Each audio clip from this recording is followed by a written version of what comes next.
Alors deux derniers topos sur les thérapies ciblées qui constituent une forme d'avenir de la thérapeutique pour les histiocytoses. Alors comme il y a beaucoup de notions qui ont été déjà rapportées précédemment et qu'on est un peu en retard, je ne vais pas développer, je ne reprends pas les bases de ma présentation qui ont déjà été présentées. Hein. Schématiquement, donc, la thérapeutique actuelle, vinblastine, si ça ne marche pas, 2-CDR-AC, c'est ça qu'on avait en main. Pour nous, il y a un effet boîte noire de ces traitements. C'est-à-dire que c'est l'effet de l'histoire, on sait que ça marche, mais on ne sait pas pourquoi ça marche. Et donc c'est quand même, il y a un petit... Bon, c'est pas un malaise, si on est content d'avoir une voiture qui marche, même si on ne sait pas ce qu'il y a dans le moteur, mais quand même, ça aide de comprendre la vie, de savoir pourquoi on arrive à avancer. On avait d'emblée un pronostic dans cette maladie, dans l'histiocytose langerhanienne de l'enfant, qui était quand même assez satisfaisant, 98,7%, mais on avait des progrès à faire. Et donc le progrès, il a été fait en bonne partie parce qu'on a mieux connu la maladie, donc ça a été dit. Je mets la photo de M. Barrett Rollins, qui est le médecin de l'équipe de Boston qui a identifié BRAF dans cette maladie. Donc on a parlé de cette voie des MAP kinases, hein, donc le récepteur à la membrane, le poste de commandement dans le noyau et la communication de la membrane vers le noyau qui passe par une espèce de cascade de dominos qui s'activent et qui peuvent être par mutation génétique activés en permanence et rendre malade. Grâce finalement au progrès de la médecine qui ont été concomitants et qui ont été stimulés non pas tellement pour l'histiocytose, on peut l'avouer franchement, mais pour le cancer, qui est quand même beaucoup plus fréquent et parce que beaucoup plus pourvoyeur de marché pour les industriels. Une série de molécules ont été identifiées qui sont actifs soit au niveau de RAF, donc BRAF, soit un peu en dessous, qui sont les ERK, MAP de K1. Alors, ceux qui sont actifs au niveau de BRAF sont les anti-BRAF, donc qui sont le Vemurafenib, le Dabrafenib, l'Encorafenib. Et puis ceux qui sont actifs en dessous, c'est les anti-MEC, qui sont Cobimetinib, Trametinib, Binimetinib, Selumetinib. Et on en a, je ne dis pas des nouveaux chaque jour, mais il y a de nouvelles molécules qui sont en progrès. Donc ça, c'est ce qu'on a en main. La caractéristique pour nous sur le plan clinique, c'est qu'il s'agit pratiquement tout le temps de médicaments, alors côté pédiatrique, qui ont été développés pour les adultes, qui sont donnés par voie orale, qui ont chez l'adulte une série d'effets indésirables qui sont parfois inquiétants. C'est-à-dire qu'on sait que certains de ces médicaments, dans les essais thérapeutiques de l'adulte, ont été remarquablement efficaces pour ces maladies, mais ont pu donner des atteintes oculaires, des rétinites, ont pu donner des cardiomyopathies, des atteintes cardiaques, une photosensibilité, alors ça c'est le cas en particulier du Vemurafenib, et on peut aussi observer quelques cancers secondaires. Donc c'est des médicaments qui ont représenté un énorme intérêt pour des maladies avec un pronostic très sombre. Et pour l'histiocytose, ça nous a posé beaucoup de questions pour l'application ou non de ces médicaments chez les enfants. La deuxième considération qu'on a pour l'enfant, c'est que usuellement, pour évaluer une nouvelle molécule, on fait un essai thérapeutique. C'est ça le gold standard, comme on dit, de l'utilisation des nouveaux médicaments chez l'enfant. Alors, il ne s'agit pas de parler de souris, de données expérimentales, de cobayes et des choses comme ça. Mais on est dans des situations où on est en impasse thérapeutique. Mais si on est en impasse thérapeutique et qu'on veut proposer quelque chose, la théorie, c'est de passer par un essai thérapeutique. Mais pour avoir un essai thérapeutique, il faut avoir un soutien, et en général c'est un laboratoire pharmaceutique. Il faut usuellement des données biologiques préliminaires chez le bébé souris, chez le bébé, je ne sais pas, mouton, en tout cas des données chez les animaux jeunes. Il faut un cadre légal qui passe par des essais dits de phase 1, phase 2, phase 3. Il faut une formulation pédiatrique pour les médicaments. Il faut des données pharmacologiques pour les enfants. Toutes ces données, une fois validées, on peut imaginer un essai thérapeutique chez l'enfant. Et on s'est retrouvés, nous, dans des situations où c'est quand même beaucoup plus compliqué parce qu'on est dans une maladie très rare. Quand on discute avec, très rare, avec des besoins pour, en particulier les patients réfractaires, qui sont des nourrissons. Et ça nous a posé beaucoup de problèmes parce qu'en fait, comment passer d'un médicament qui est donné chez l'adulte de 60 ans consentant avec une maladie très grave et pour lequel il va lui-même accepter le risque, à des nourrissons pour lesquels le nourrisson n'a pas vraiment son consentement éclairé. Les parents à qui on va poser la question sont quand même forcément dans le flou. Et donc, voilà, on a ces questionnements-là pour côté pédiatrique. On sait aussi que les besoins de ces médicaments concernent les patients avec des atteintes neurodégénératives qui sont plutôt au milieu de l'adolescence. Et puis, mais ça c'est Julien qui discutera de ça, c'est les patients adultes au-delà de 50 ans qui ont des maladies d'Erdheim-Chester. Donc on a ces 3 groupes de risques par tranche d'âge. Donc tout ça nous a fait beaucoup de questionnements et je vous partage avec vous ces questionnements. On a une maladie extrêmement rare, dispersée, complexe sur le plan médical, chez des très jeunes âges. Et on sait que, de fait, on n'est jamais arrivé à convaincre aucun laboratoire pharmaceutique d'avoir le moindre engagement pour les enfants. Pourquoi ? Parce que quand vous leur parlez de bébé en disant « écoutez, je ne connais pas, donc je ne vous donnerai pas de médicament. C'est compliqué, je ne vous donnerai pas le médicament. La dose, on ne sait pas, je ne donne pas le médicament. » Donc en fait, on s'est retrouvé seul entre finalement le patient et nous, et des situations où on doit prendre des décisions. Et le fait est que, au niveau du monde entier, les essais thérapeutiques dans les histiocytoses langerhaniennes, ça se limite à 2 essais chez des grands enfants, à 25 patients aux USA, au Canada, sur les 13 dernières années, et un essai en Russie sur 17 patients. Par contre, on a des séries observationnelles, et c'est ce qu'on fait dans le cadre du registre français, où on enregistre les cas. Et pour l'avenir, à cette heure-ci, il y a 2 essais thérapeutiques qui sont ouverts pour le futur, mais qui ne sont pas encore inclus aux USA, un pour le cobimetamib, le Cotellic, et un pour le tovarefemib, qui est une nouvelle molécule, et aucun n'inclut des nouveau-nés, par exemple. Bref, donc c'est pour vous dire que, il y a un moment donné, il faut prendre ses responsabilités comme médecin, il faut les assumer, mais il faut identifier aussi, approcher les choses de façon un peu raisonnable. La première façon d'approcher les choses raisonnables, c'est de dire qu'il y a des situations d'impasse et de bien définir ce qu'on appelle, nous, médecins, des situations d'impasse thérapeutique. La première situation d'impasse thérapeutique, c'est ce qu'on appelle des patients avec histiocytose langerhanienne avec organes à risque, réfractaires. C'est-à-dire que vous leur donnez un premier traitement, ça ne marche pas. Est-ce que derrière, vous mettez 2 CDA racés avec... on sait qu'il y a 15% de mortalité, mais qu'il y a 85% de succès. Il y a 4 mois d'hospitalisation en soins intensifs. C'est très lourd, mais est-ce qu'on y va ? Est-ce qu'on n'y va pas ? En tout cas, là, on a considéré que quand on était réfractaire avec une maladie très agressive, on devenait éligible pour des essais, pour des molécules nouvelles.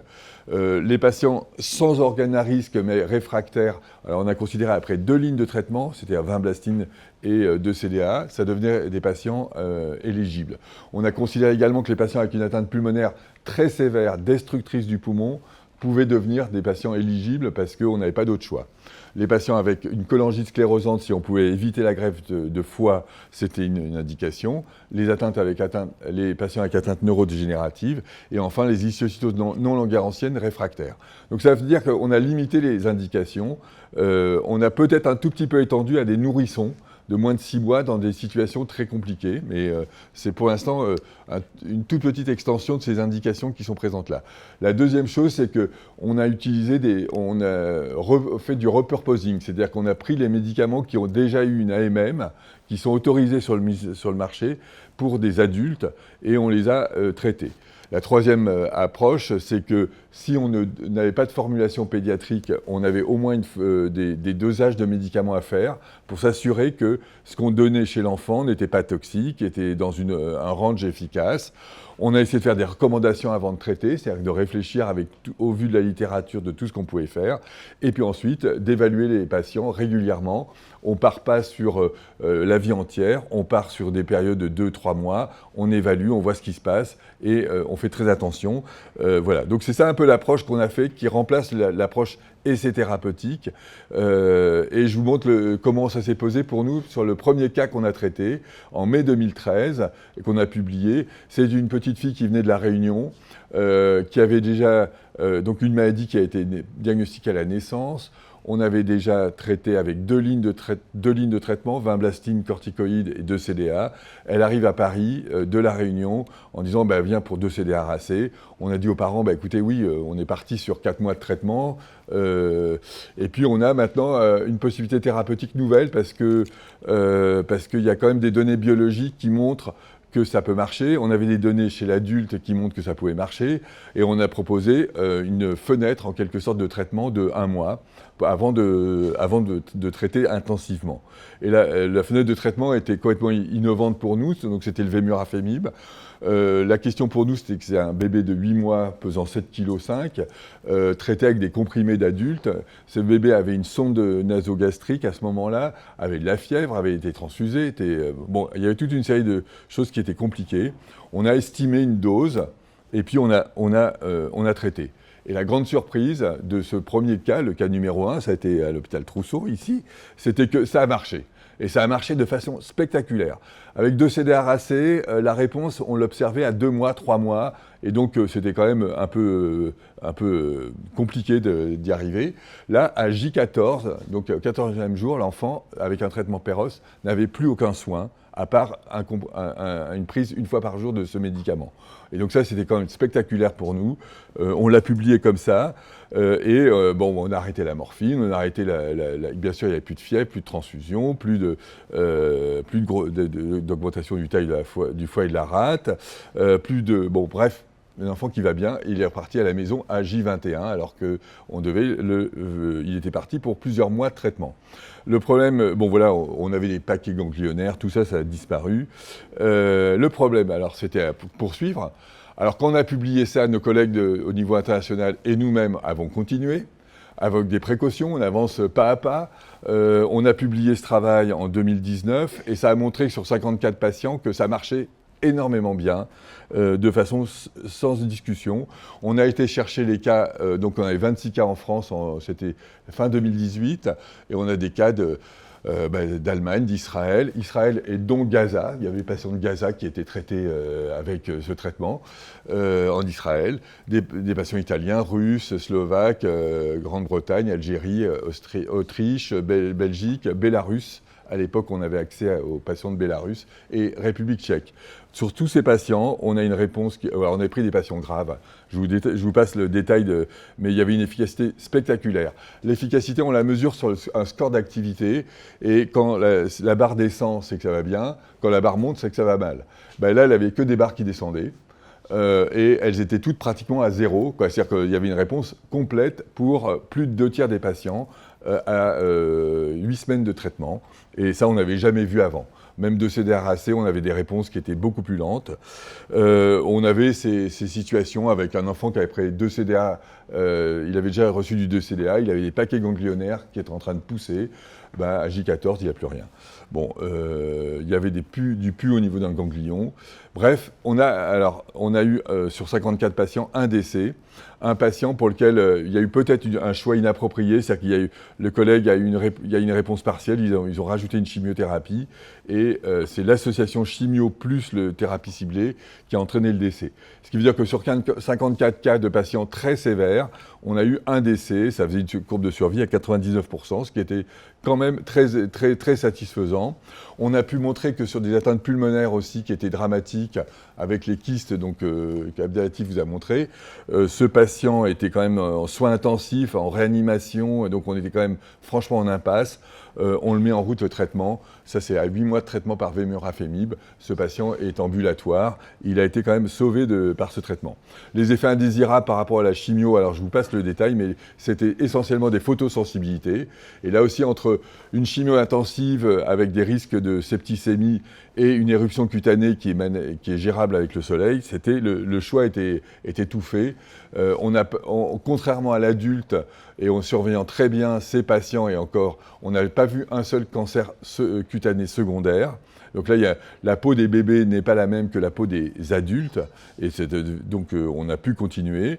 Voilà, donc on était quand même très content de ça. On a pu déterminer aussi que les dosages des médicaments dans le sang étaient satisfaisants, y compris en utilisant des comprimés écrasés, ce qui ne plaît pas toujours aux laboratoires pharmaceutiques, mais on a des dosages qui montrent une zone d'efficacité, donc on arrive à déterminer entre quelle dose et quelle concentration maximale, minimale, on doit être pour avoir une bonne efficacité et pas de toxicité. La limite de ce travail et de ce traitement, c'est qu'on n'arrive pas à arrêter ce traitement. Il n'y a pas d'éradication de la maladie. Et ça a été quand même une grosse surprise. On arrête le traitement, pratiquement 8 fois sur 10, la maladie revient. Donc il y a besoin de continuer le traitement. Ça a été une grosse surprise, et ce qu'on n'a pas vu avec les autres traitements avant. La surprise, comme l'a dit Sébastien, c'est explicable par le fait que le clone BRAF, il doit dormir quelque part chez ses patients, et la charge dans le sang diminue de façon drastique, mais n'est pas nulle, et donc on n'élimine pas complètement la maladie. Alors, je vous passe une diapositive super compliquée. Les docteurs ont essayé plein de choses. Rien ne marche pour éliminer le clone à la date d'aujourd'hui. Et donc on a dû continuer le traitement. Pour la majorité des patients, quelques-uns on a pu arrêter. Donc il y a la suite. La suite, ça a été d'abord des recommandations. Maintenant, c'est publié dans ce qu'on appelle le protocole national de diagnostic et de soins. Et puis, c'est une approche avec à la fois plus complexe et plus large en termes de réseau, puisqu'il y a tout le réseau européen qui est dedans. Plus large, c'est-à-dire qu'en fait, on regarde plein de marqueurs liés à la pharmacologie, liés à la maladie elle-même, dont la charge BRAF, le schéma thérapeutique. Bref, il y a toute une série de marqueurs qui sont étudiés, avec une étude, alors je vous passe le projet international, mais c'est du coup un projet à l'échelle de l'Europe, où on collige ces données dans notre belle base de données, mais on collige ces données qui permettent ça c'était en février, on était à 227 patients, essentiellement des petits, avec essentiellement des histiocytoses languérantiennes, mais on avait des Erdheim-Chester pédiatriques, des Rosey-Dorfman pédiatriques, des xanthogranulomes et des histiocytoses malignes. Là aussi, international, donc France, on était à 80 patients, mais on a tous ces pays, dont les pays du Maghreb. Et clairement, ces traitements pour les collègues du Maghreb, ça a changé les choses, parce qu'il est sûr que nous, on pouvait se permettre des chimiothérapies intensives, que ce soit au Maroc, en Algérie, en Tunisie, au Liban, c'était la mort assurée. Aucun des enfants qui avaient une forme grave n'allait sur une chimio intensive, ils mouraient. C'était le cas des gamins de Gaza également. Là, avec un traitement Perros, c'est possible de traiter ces patients. Et voilà, bon, je ne vais pas donner tous les développements parce que c'est un travail qui est en cours, mais on a confirmé que ça marchait dans les formes graves, avec une limite qui est peut-être, il y a quelques cas où les doses ont été insuffisantes au diagnostic, au démarrage, et on a des réponses partielles pour 2 patients sur je crois que c'était 120 ou 150 patients avec des formes graves. On a découvert des effets indésirables plus sévères que ce qu'on avait au départ, et donc qui méritent d'être surveillés, qui sont les rétinites, qui sont décrits chez les adultes. Il y en a eu 3 patients qui ont des rétinites, un patient qui a une myocardiopathie, un malaise un peu sévère. On a eu des décès, mais des décès liés à la maladie. soit dans les histiocytoses malignes parce que ça ne répond pas bien, soit dans les histiocytoses languérantiennes pour des formes qui ont été sous-traitées finalement, ou dans une atteinte neurodégénérative qui a continué à évoluer malgré ce traitement. Mais il n'était pas sous traitement au moment du décès. Le vrai challenge pour nous, c'est la découverte d'une complication exceptionnelle qui est l'atteinte neurodégénérative, mais qui apparaît fréquente chez les patients sous thérapie ciblée. Mais on est en train de l'évaluer parce qu'on doit récupérer les IRM de presque 150 patients au niveau européen, ce qui n'est pas toujours évident. Mais la première analyse sur 30 patients qui avaient des IRM, il y avait 15 qui avaient une atteinte neurodégénérative, alors que c'était des patients qui n'avaient pas d'atteinte neurodégénérative au diagnostic et qui étaient sous thérapie ciblée. Et donc ça, pour nous, ça a été un choc, dans le sens où des patients pour lesquels la maladie était complètement éteinte, contrôlée, qui allaient bien, et en cours de traitement, ou au moment où on voulait arrêter le traitement, on a vu l'apparition d'atteintes neurodégénératives. Alors c'est des courbes de risque.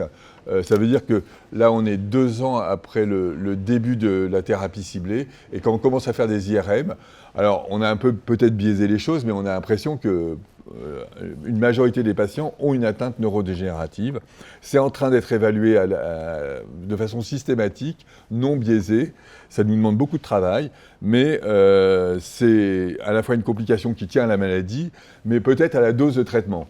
Parce que la logique pour nous, au long cours, était de donner le moins de traitement possible, et ce traitement passe moins bien la barrière méningée. Et peut-être c'est ça la cause de cette fréquence anormale des atteintes neurodégénératives secondaires.